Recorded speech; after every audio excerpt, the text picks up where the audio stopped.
Assalamualaikum warahmatullahi wabarakatuh. Halo semuanya, apa kabar? Kali ini kita akan belajar mengenai mata kuliah struktur aljabar ring dengan bab ideal prima, ideal maksimal, dan juga ring polinomial. Dengan saya Ainun Nazia Rohma dari kelas TMT 5D dengan NIM 12204193185. Oke, masuk ke pembahasan yang pertama, yakni mengenai ideal prima. Pengertian ideal prima hampir sama dengan pengertian ideal sebelumnya pada bab yang telah kita pelajari, namun terdapat pengertian yang sedikit berbeda, yakni kita definisikan ideal prima sebagai misalkan R merupakan ring komutatif dan I adalah ideal dalam R. I disebut ideal prima jika dan hanya jika untuk semua A, B elemen R. Jika A, B elemen I, maka A elemen I atau B elemen I. Untuk yang pengertian ideal pada bab sebelumnya, kita ketahui bahwa ideal itu syaratnya harus tertutup pada operasi pengurangan dan juga penjumlahan.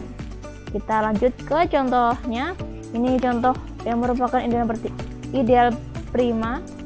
Misalkan diberikan Z pada operasi penjumlahan dan juga perkalian.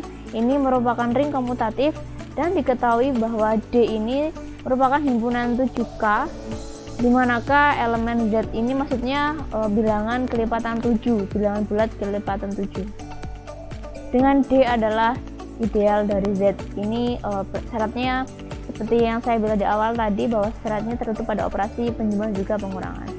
Nah, karena sesuai dengan definisi, kita ambil contoh bilangan bulat kelipatan 7 seperti 14, di mana 14 ini elemen D, maka 7 elemen D atau 2 bukan elemen D. Ini maksudnya perkalian bilangan 7 dan 2 ini akan menghasilkan 14. Nah, kan dari awal tadi kita ketahui bahwa di sini adalah pengertiannya atau, jadi boleh salah satu yang merupakan elemen dari I-nya. Jadi nggak harus keduanya. Jadi kalau 7 ini sudah elemennya D atau 2 ini bukan elemen D, maka ini sudah disebut sebagai ideal prima. Contoh berikutnya adalah 49. 49 ini juga bilangan kelipatan 7, di mana 49 ini elemen D, maka 7 elemen D atau 7 elemen D. Nah, ini untuk keduanya ini nggak apa-apa, karena syaratnya kan tadi boleh keduanya atau salah satu. Berikutnya ini contoh yang ketiga adalah 140 merupakan elemen D, maka 14 elemen D atau 10 bukan elemen D.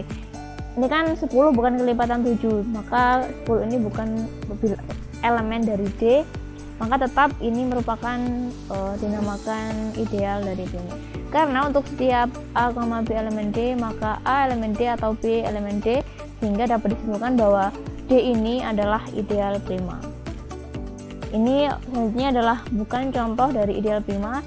Misalkan diberikan F di mana 6, yakni 6K, di mana K elemen Z ini adalah bilangan bulat seperti tadi, namun ini kelipatan 6, dengan F adalah ideal dari Z, maka kita akan buktikan apakah F ini adalah ideal prima dari Z. Untuk buktinya, kita akan buktikan apa tidak ada bilangan dari F tetapi perkaliannya bukan dari anggota F.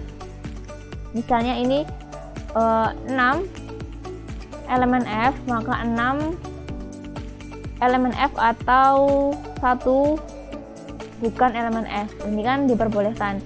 Namun ada juga nih 12 elemen F, maka 3 elemen bukan elemen F atau 4 bukan elemen F. Nah, ini kan bukan keduanya. Ini tidak sesuai dengan pengertian pada ideal prima yang mengatakan boleh keduanya atau salah satu. Namun di sini menunjukkan bahwa terdapat anggota F, yakni 12, yang memiliki perkalian 3 kali 4 ini yang keduanya bukan merupakan anggota dari F. Didapat ada 12 elemen F, tetapi 12 sama dengan 3 kali 4, sehingga 3 bukan elemen F atau 4 bukan elemen F. Maka F bukan ideal dari, maka F bukan ideal prima dari Z. Selanjutnya yakni mengenai ideal maksimal. Misalkan diberikan R adalah ring komutatif dan I adalah ideal dari R, I dikatakan ideal maksimal dalam R jika dan hanya jika I tidak termuat dalam ideal lainnya.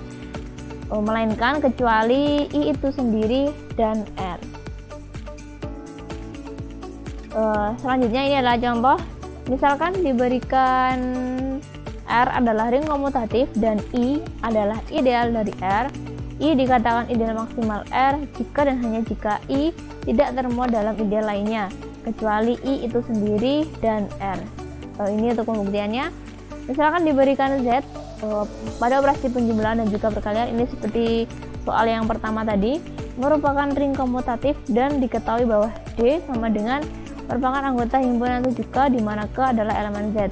Ini sama, 7K ini maksudnya bilangan bulat kelipatan 7 dengan D adalah ideal dari Z.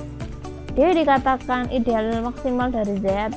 Ini karena D tidak termuat di ideal yang lain kecuali pada D itu sendiri.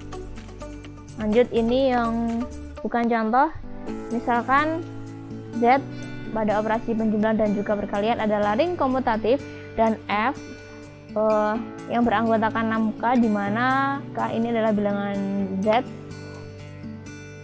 maksud saya bilangan bulat, dengan F adalah ideal dari Z. Apakah F ideal maksimal dari Z? Ini pembuktiannya. Kita misalkan himpunan dari F ini bilangan kelipatan 6, kita mulai dari negatif 6, 0, 6, 12, 18 dan seterusnya.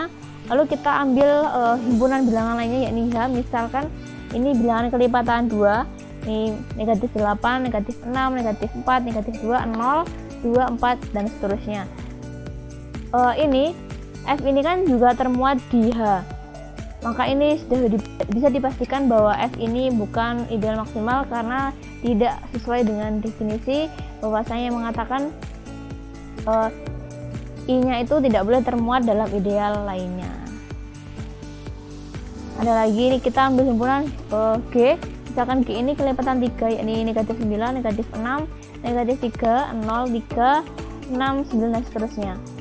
F ini juga termuat di dalam G, begitu. Karena F termuat pada ideal yang lain, yaitu pada ideal bilangan bulat kelipatan 2 yang H ini dan bilangan bulat kelipatan 3 yang G ini, maka F bukan merupakan ideal maksimal. Selanjutnya kita masuk ke pembahasan yang terakhir, yakni mengenai ring polinomial.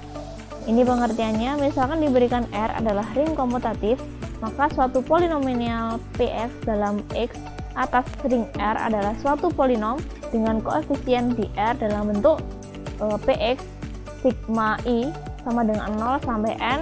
Ini AI X pangkat I sama dengan, kita tulis menjadi A0 pangkat X0 ditambah A1 X pangkat 1 dan seterusnya sampai AN pangkat XN, di mana AI ini merupakan elemen atau anggota dari ring R. Selanjutnya adalah derajat polinom. Polinomial Px berderajat n jika n adalah bilangan bulat terbesar dari pangkat Px. Ini masuk ke contoh. Misalkan Px sama dengan 8 ditambah 3x ditambah 7x kuadrat, maka Px berderajat 2. Ini diambil pangkat tertinggi x-nya yang berada pada fungsi Px ini. Selanjutnya, misalkan Rx suatu polinom dengan U adalah elemen satuan atau elemen identitas dari perkalian. Jika AN ini sama dengan U, maka Rx dikatakan polinomial monik. Contohnya, Px sama dengan X pangkat 4 ditambah X pangkat 6 ditambah X pangkat 3 ditambah X pangkat 2 sama dengan 1. Karena AN ini anggota dari identitas perkalian, maka Px dikatakan sebagai polinomial monik. Ini yang terakhir adalah operasi pada ring polinom. Ini sebenarnya sederhana seperti yang sudah kita ketahui biasanya.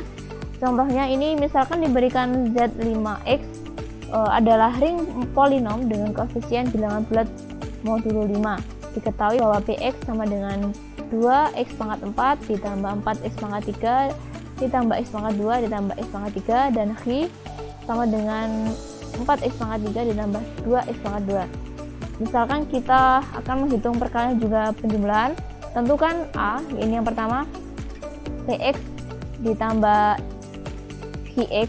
Yang kedua adalah Px dikali Hx. Jawabannya, kita hitung yang pertama, PX ditambah VX, ya ini kita tulis ulang soalnya ditambah seperti ini, kemudian kita operasikan seperti biasa. Yang mempunyai koefisien sama ditambah, ini kan 2x pangkat 4 di sebelahnya ini nggak ada, maka langsung saya ditulis 2x pangkat 4. Untuk yang selanjutnya x pangkat 3, ini 4x pangkat 3 ditambah 4x pangkat 3, ini kan harusnya 8, namun ini karena modulo 5 maka yang ditulis adalah 3x pangkat 3, begitu seterusnya. Selanjutnya yang kedua yakni PX dikali VX, kita tulis ulang soalnya kemudian kita kalikan. Ini 2x pangkat 4 dikali 4x pangkat 3, ini kan harusnya 8, karena ini bermodulo 5 maka kita tulis 3, dan pangkatnya 4 ditambah 3 hasilnya adalah 7. Kemudian 4x pangkat 3 dikali 4x pangkat 3 hasilnya kan